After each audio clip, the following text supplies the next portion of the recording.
ये कहानी है एक घर की। एक ऐसा घर जिसे समझिए छीन लिया गया था।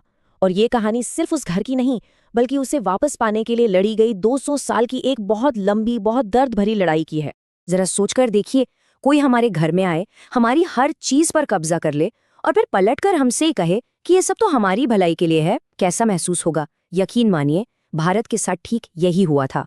चलिए जरा समय में पीछे चलते हैं, उस दौर में जब भारत गुलामी की जंजीरों से एकदम आजाद था। एक ऐसा वक्त जब उसकी समृद्धि और उसकी संस्कृति का दुनिया में डंका बजता था।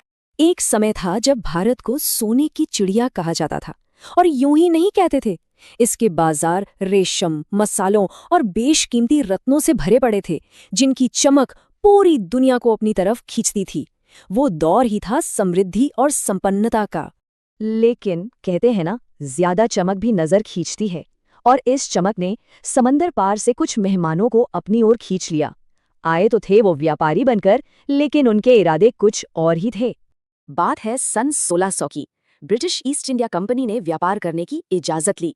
कहने को तो वो सिर्फ व्यापारी थे, लेकिन असल में ये एक बहुत बड़ी और गहरी साजिश का बस पहला कदम था।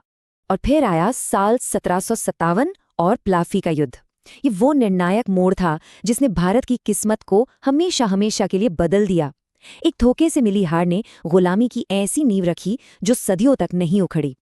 और इसके बाद तो एक एक करके रियासतें गिरती गईं, बड़े बड़े साम्राज्यों ने घुटने टेक दिए। देखते ही देखते पूरे उपमहाद्वीप पर ब्रिटिश झंडा लहराने लगा। और नतीजा ये हुआ कि एक पूरा का पूरा देश धीरे धीरे जंजीरों में जकड़ता चला गया।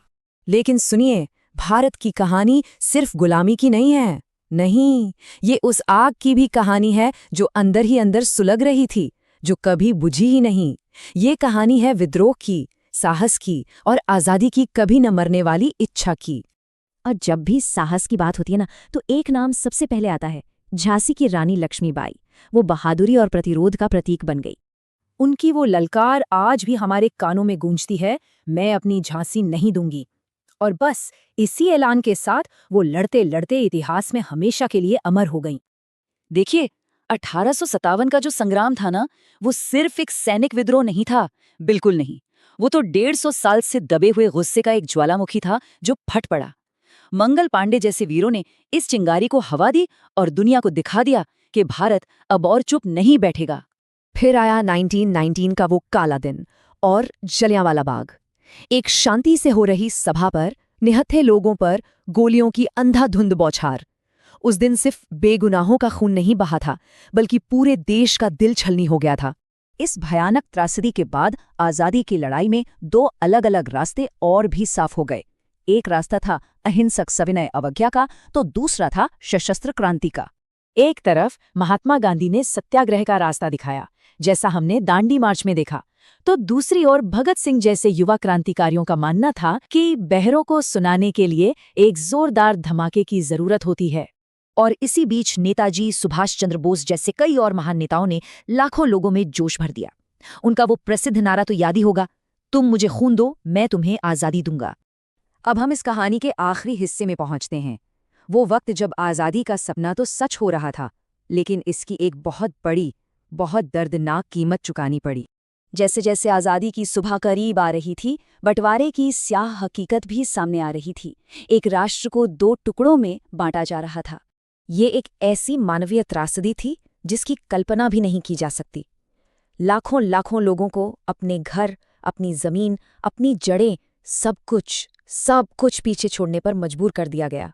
तो आज़ादी आई, लेकिन साथ में बेहिसाब दर्द और नुकसान लेकर। कहानी घूमकर वहीं आ गई जहां से शुरू हुई थी। एक घर को तोड़ा जा रहा था और उसके रहने वाले बेबस थे।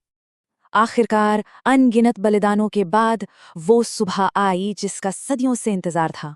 15 अगस्त 1947, 200 साल की गुलामी के बाद भारत आखिरकार आजाद हुआ। लाल किले पर तिरंगा फहराया गया, जो एक नए युग की, एक नई सुबह की शुरुआत का प्रतीक था। तो सबसे जरूरी बात यह है, आज हम जिस आजादी में सांस ले रहे हैं ना, वो मुफ्त में नहीं मिली। इसकी कीमत खून और बलिदान से चुकाई गई है।